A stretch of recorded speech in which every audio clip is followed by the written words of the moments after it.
wa nastaghfiruh wa na'udzu billahi min shururi anfusina wa min sayyiati a'malina. Asyhadu an la ilaha illallah wahdahu la syarikalah wa asyhadu anna Muhammadan abduhu wa rasuluhu alladzi la nabiyya wa la rasula ba'dah. Sallallahu wasallam alaihi wa ala alihi wa sahbihi wa man tabi'ahum bi ihsan, amma ba'd. Sebelum lockdown dulu kita pembahasan Kitabul Isti'dzan bagian akhir tentang adab bertamu. Lalu pas lockdown kita masuk pembahasan ad-da'awat tentang doa-doa, dan mungkin ini pertemuan yang tema yang ke-8 di seputar doa ini ya, bagi ikhwatu iman yang hendak mengikuti dari awal bisa dilihat di Facebook ya, arsip-arsip videonya. Dan kita saat ini menginjak tema lanjutan yang kemarin di alitan ehona tentang ad-du'a idzan tabaha minal laili, doa apabila bangun di waktu malam atau doa ketika bangun di waktu malam. Imam Bukhari menuliskan dua hadis Ibnu Abbas yang kemarin. Yang pertama yang sudah kita bahas Senin kemarin, di mana Ibnu Abbas yang masih anak-anak usia SD kelas 6 atau sanawiyah kelas 1, beliau sengaja bermalam di rumah Maimunah, istri Nabi SAW, hanya untuk ingin tahu bagaimana sholat malam Rasulullah. Ingin tahunya bukan sebatas ingin tahu, tapi juga ingin mengamalkan, ingin ikut bagaimana praktik sholat malam Rasulullah SAW. Ini satu anugerah yang tak terhingga, karena jangankan anak kecil kelas 6 SD, anak besar sudah sanawiyah, sudah mu'alimin saja susah ya bangun malam. Jangankan bangun malam, bangun subuh juga susah. Bahkan ini problem terbesar umat Islam, sampai ada gerakan sholat subuh berjamaah yang alhamdulillah ya, yang tergeraknya itu juga. Sesudah aksi melawan Ahok itu ya kan, digerakkan sholat subuh berjamaah, alhamdulillah tergerak. Cuma ya sakit gitu nawe anger. Sholat subuh belum sampai seperti sholat Jumat. Itu problem terbesar. Jadi umat Islam hari ini masih kalah dengan kantuk, masih kalah dengan lelah duniawi ya.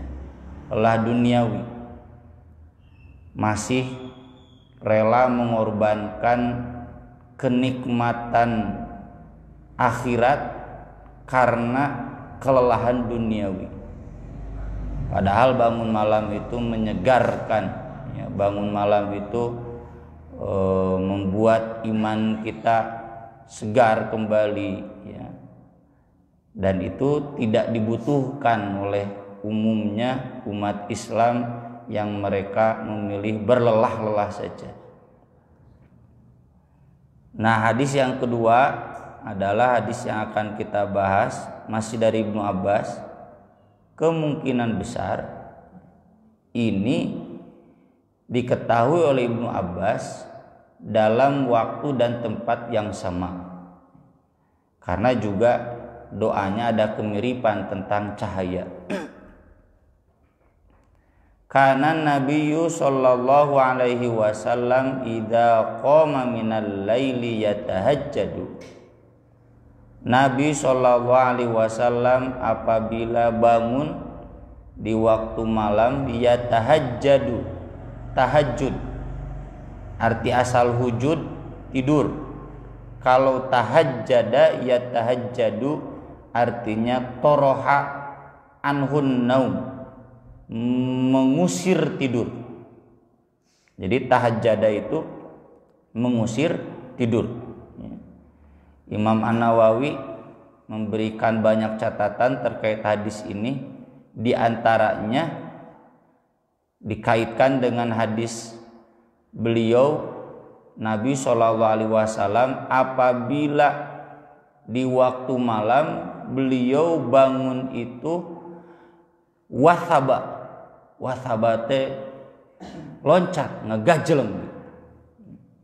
Ini sebagai bentuk, kata Imam An-Nawawi, al-mu'minul qawiyyu, mukmin yang kuat.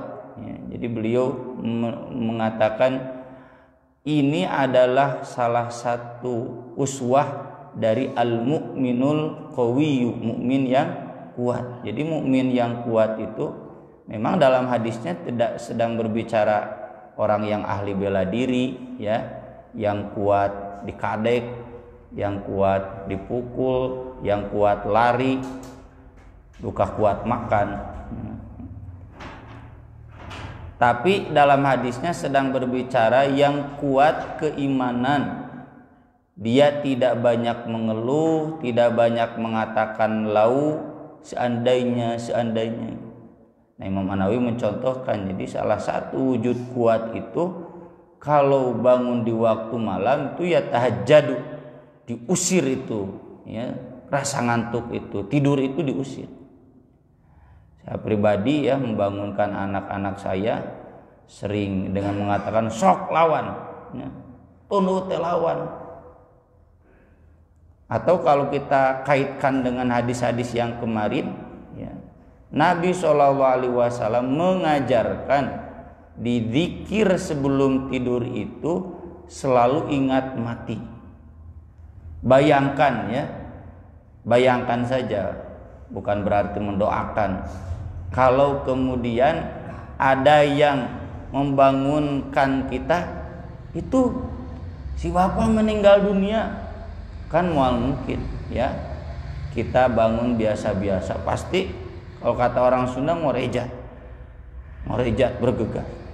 Atau jangan jauh-jauh lah, ya, ketika kemarin kebakaran, pak gua apa kebakar, langsung morejat. Nah, itu ya tahajjud. Jadi beliau apabila bangun malam ya tahajjud, mengusir tidurnya secara bahasa. Tapi secara istilah yang disebut ya tahajjud tentu adalah sholat. Asharo bisolatin, terjaga di waktu malam atau bangun di waktu malam, tidak tidur di waktu malam untuk sholat. Beliau berdoa, Allahumma lakal hamdu anta nurus samawati wal ard wa man fihin. Ya Allah, milikmulah segala puji, Engkau adalah cahaya langit dan bumi dan semua yang ada di antara keduanya. Walakal hamdu anta qayyimus samawati wal ard, dan hanya milik Engkaulah segala puji, Engkau adalah pengurus qayyim, pengurus langit dan bumi, wa man fihin, dan semua yang ada di antara langit dan bumi. Walakal hamdu, dan milik mulah segala puji, antal haq, Engkau adalah yang maha hak, maha benar, wa wa'duka haq, janjimu adalah benar, wa qauluka haq, firmanmu adalah hak, wa liqa'uka haq, bertemu denganmu adalah hak, wal jannatu haqqun wan naru haqqun, surga adalah hak, neraka adalah hak. Was-sa'atu haqqun wan nabiyyuna haqqun, kiamat adalah hak, nabi-nabi adalah hak, wa Muhammadun hak, Muhammad juga hak, benar. Allahumma laka aslamtu wa alaika tawakkaltu, ya Allah, hanya milikmu lah, hanya kepadamu lah aku berserah diri, dan hanya kepadamu lah aku bertawakal. Wa bika amantu wa ilaika anabtu, dan kepadamu lah aku beriman, dan kepadamu lah aku kembali. Wa bika khosamtu, dan berkat kamulah aku bersengketa, aku berdebat. Wa ilaika hakamtu, dan hanya kepada engkaulah aku menyerahkan hukum. Faghfirli ma qaddamtu, ampunilah untukku apa yang telah aku lakukan, wa ma akhartu, dan apa yang belum aku lakukan, atau apa yang telah aku dahulukan dan apa yang telah aku akhirkan.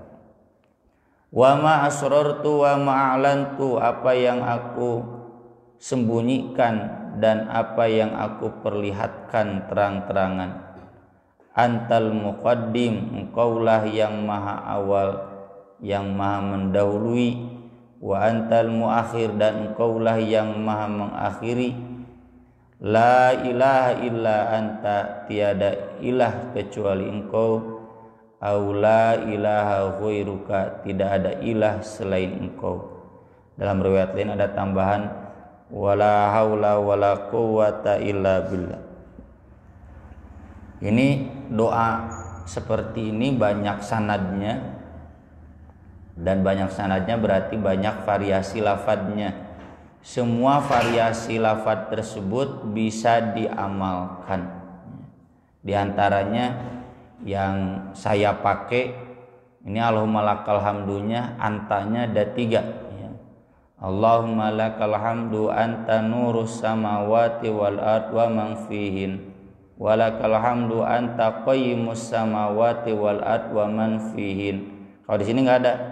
Kalau diriwayatin ada wa lakal hamdu anta malikus samawati wal ard ya. Sisanya sama dengan yang biasa dibaca. Karena hadis ini selain di bab doa ini ada juga di bab sholat tahajud dan di hadis yang pertama.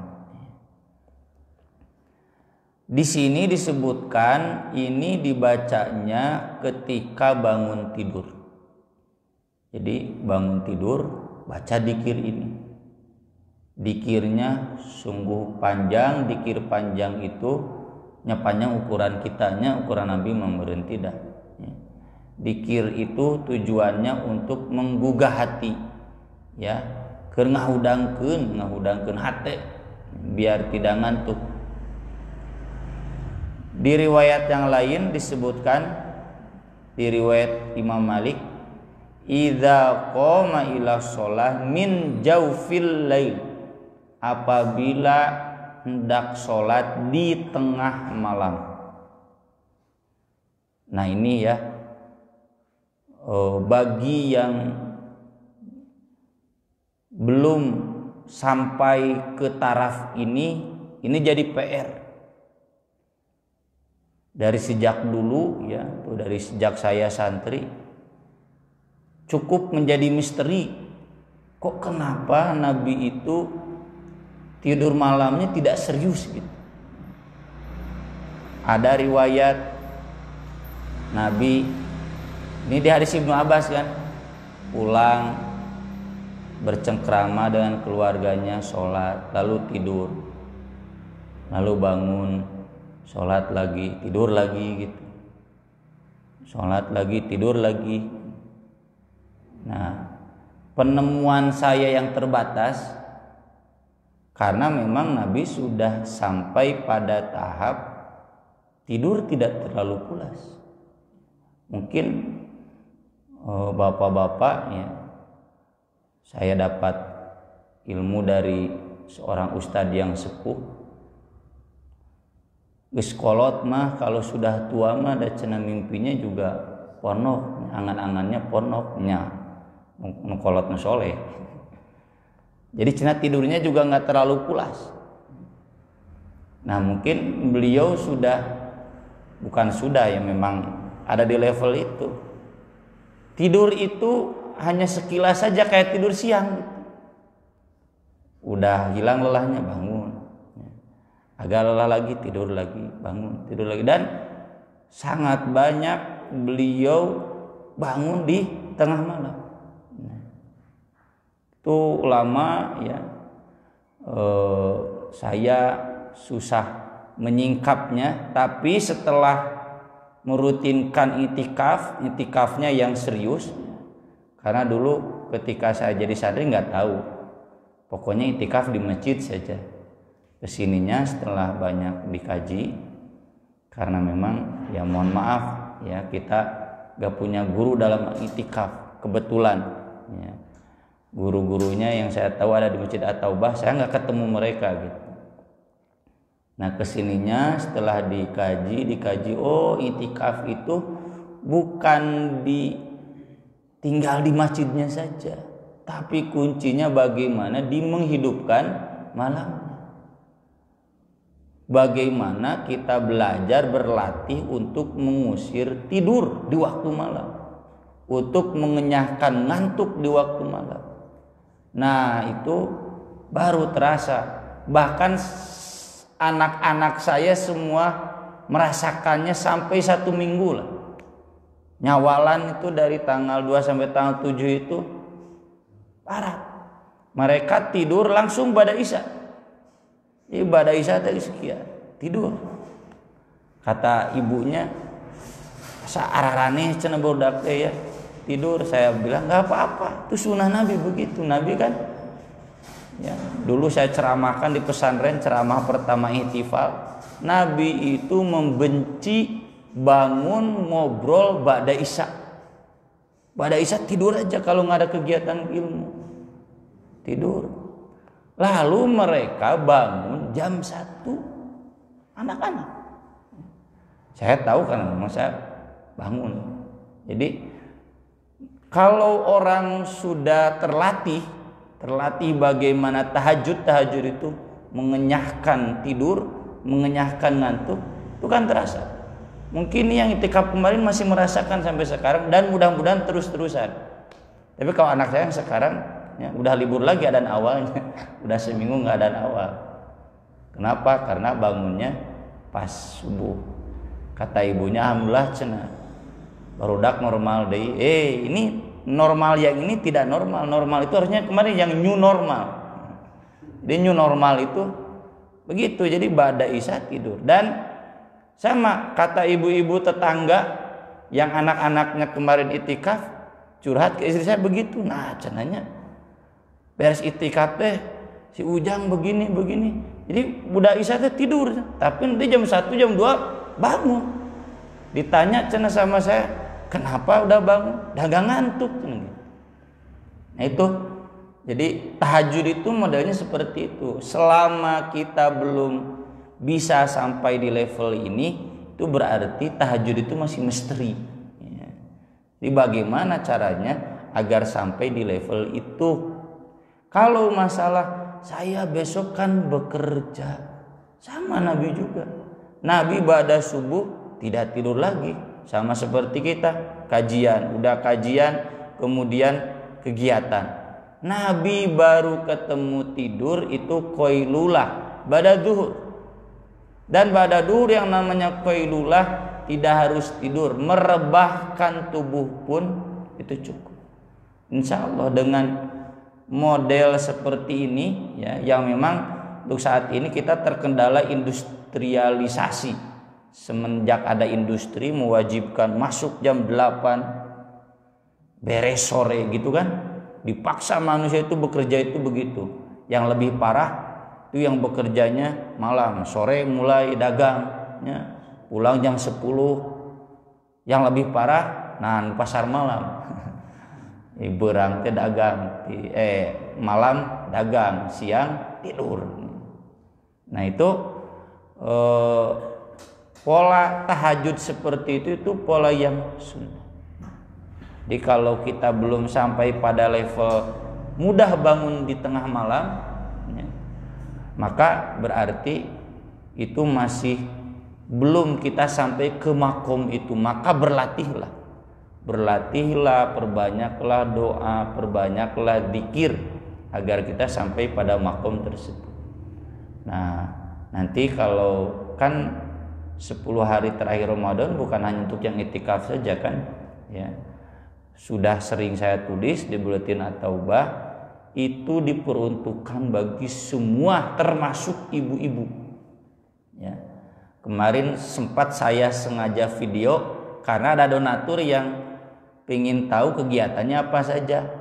Pas saya baru lihat jam 1 malam saya video. Saya sharekan di grup At-Taubah, tapi dengan catatan jangan di-sharekan kemana-mana. Bisa ditewak ke polisi. Tuh komentarnya pantesan dahaneuten. Ya. Kalau di rumah ya ngantuk lagi. Nah itu jadi justru di sana pelajarannya, pendidikannya bagaimana kita melatih, dan ini yang saya rasakan ya tentu dalam level yang masih minimal belum maksimal. Ini tergantung dzikir mati kita, ya, dzikir akhirat kita. Karena orang yang bisa di surat Az-Zumar qanitun ana al-laili sajida wa qa'iman itu yahdharul akhirah. Kalau dia sudah takut akhirat. Kita kan takut tidak makan, takut nanti besok tidak dapat uang. Jadi tidur blek begitu tibra. Biar besok cenghar. Kalau orang yang ahli tahajud itu dia harus takut akhirat. Makanya di surat Al-Insan Allah mengkritik, inna haula'i yuhibbunal ajilah wa yadharuna wara'ahum yauman tsaqila. Orang yang tidak mampu bangun malam, tidak mampu tasbih lailang tawila, dalam waktu malam yang panjang lama, itu karena mereka mencintai ajilah, dudunya. Saya pribadi kalau ke santri Pak ya, kalau ke bukan santri la yukallifullahu nafsan illa wus'aha. Eka santri mah da ngarorakeun. Kalau ini santri nggak bisa bangun malam itu kan buat tasbih, buat sujud, buat sholat tahajud, sampai tidak bisa murojaah Al-Quran, sampai tidak hafal-hafal Al-Quran, yuhibbunal ajil. Berarti mereka terlalu mencintai dunia. Hai santri mah meureun gara-gara nyawa HP peuting teh. Ya. Gara-gara terlalu banyak main di siang hari sampai malam lep tidur pulas. Apapun alasannya, ketika kita tidak bisa bangun malam, kata Allah yuhibbunal ajilah, dudunya. Meski itu Pak Haji, meski itu Ustad, meski itu mubalik, sholat subuh tahajud tara, itu berarti mubalik, Pak Haji, jamaah masjid, dudunya. Dia terlalu memilih dunia dengan mengorbankan akhirat. Padahal seharusnya takut akhirat. Wa yadharuna wara'ahum yauman tsaqila, mengabaikan satu hari yang sungguh berat. Jadi kita harus ingat nanti hari kiamat itu sungguh berat. Tidak bisa cukup dengan amal yang biasa-biasa, harus yang luar biasa. Nah, yang kedua di riwayat Ibnu Huzaimah juga sama. Ini dibacanya ba'daan yukabbiru. Jadi bisa dua pilihan. Bisa ketika kita bangun malam, ya sudah alhamdulillahilladzi ahyana ba'da ma matana wa ilaihin nusyur. Lalu bacain Allahumma anta qayyimus samawati wal ard wa man fihin. Allahumma lakal hamdu anta nurus samawati wal ard wa man fihin, dan seterusnya. Bisa nanti disambung, nanti ada di sini dengan surat Ali Imran, ya. Inna fi khalqis samawati wal ardi wa ikhtilafil laili wan nahar la ayatil ulil albab, ya, yang banyak sering dibaca oleh orang tua kita dalam sholat. Bisa juga khusus doa ini itu dibaca sesudah takbir, berarti dalam doa iftitah.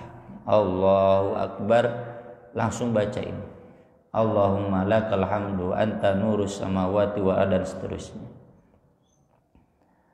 Penjelasan maknanya yang pertama, anta nurus samawati wal ard, engkau adalah cahaya langit dan bumi. Ini sifat yang semacam ini sebagaimana sering dibahas melahirkan dua madhab, madhab salaf dan madhab kholaf. Kalau madhab salaf, cahaya Allah itu cahayanya jangan disamakan dengan cahaya lampu. Pokoknya cahaya Allah nggak usah kita bertanya bagaimana, dan jangan menyamakannya dengan cahaya makhluk apapun. Nah, kalau madhab kholaf ini setahap lebih maju, walau kalau kata salafi lebih mundur. Setahap ada lebih kamonesannya, metode baru. Karena tidak boleh menyamakan dengan makhluk, maka harus ditakwil. Jangan kita pahami cahaya dalam makna cahaya biasa saja, karena nanti diasumsikannya ya beginilah Allah itu. Maka yang dimaksud nurus samawat yang pertama yang menerangi, munawwiruha. Bukan berarti Allah kayak lampu. Yang kedua sumber cahaya. Jadi semua cahaya yang ada di langit dan di bumi itu sumbernya adalah Allah. Tapi kalaupun dipahami cahaya, di surat An-Nur kan dijelaskan. Mathalu nurihi kamishkatin fiha misbah al-misbahu fi zujaja az-zujajatu ka'anna kaukabun dirriyun. Jadi seperti lampu yang sangat terang dari bintang yang sangat terang, yang pokoknya nurun ala nur gitu. Cahayanya di atas semua cahaya. Kalau sekarang ada cahaya yang hebat itu cahaya inframerah atau cahaya Rontgen yang bisa menembus kulit, daging sampai tulang. Nah, ini cahaya Allah sampai tulang pun bisa tembus. Dan cahaya Allah itu maksudnya yahdillahu linurihi may yasha wa yadribullahul amthal linnas wallahu bikulli syai'in alim fi buyutin adzinallahu an turfa. Jadi maksud Allah cahaya itu Allah memberikan hidayah dengan cahaya. Yang hidayah itu meresap langsung ke hati, melewati relung-relung daging, relung-relung tubuh fisik langsung keruh. Adanya center mau nepi kan hati. Cahaya Allah langsung menembus. Tapi itu diberikan hanya kepada orang-orang yang sibuk di rumah-rumah Allah. Sibuk bertasbih, yusabbihu lahu fiha bil ghuduwi wal asar. Sibuk bertasbih di masjid di waktu pagi sore. Rijalul la tulhihim tijaratu wala bai'un an dzikrillah. Orang-orang yang tidak terlalaikan oleh perdagangan, oleh jual beli dari zikir kepada Allah, dari sholat, dari zakat. Di anta nurus samawati wal ard, hakikatnya kita mohon cahaya hidayah. Walakal hamdu anta qayyim. Qayyim itu yang mengurus sendirian. Ini apalagi bentuknya mubalagh, berarti hanya Allah yang mengurus langit dan bumi. Kalau itu malaikat bagaimana? Iya, malaikat itu diurusnya juga sama Allah. Kemudian selanjutnya ini pengakuan kebenaran. Seakan-akan kalau kita tidak berzikir ini berarti kita kurang mengakui kebenaran. Di wayahna ya ini harus dihafal sebagai sunnah, karena riwayat Bukhari, riwayat Muslim banyak. Saya telusuri semalam di Kutubut Tis'ah, semuanya meriwayatkan. Jadi ini riwayat al-jamaah, hampir semua diriwayatkan. Jadi ikrar kebenaran kita diantaranya diwujudkan dengan dzikir ini. Kemudian ada ikrar berserah diri kepada Allah Subhanahu wa taala, termasuk dalam masalah hukum. Seandainya kita bersengketa, ya, sengketa hukum perdata, pidana, tidak mungkin sempurna di dunia, maka serahkan saja sama Allah nanti di akhirat. Jadi ringan.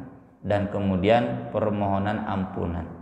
Ini kata Imam An-Nawawi berarti sebuah pelajaran bagi kita di setiap bangun tidur itu harus mengingat tauhid, harus mengingat kebenaran, harus menyerahkan diri kepada Allah dan harus memohon ampunan. Insya Allah masa dengan doa yang hebat seperti ini tunduk kene wae gitu. Kalau kita hafal dan dirutinkan, insya Allah akhlak tahajud bangun malam bisa kita amalkan.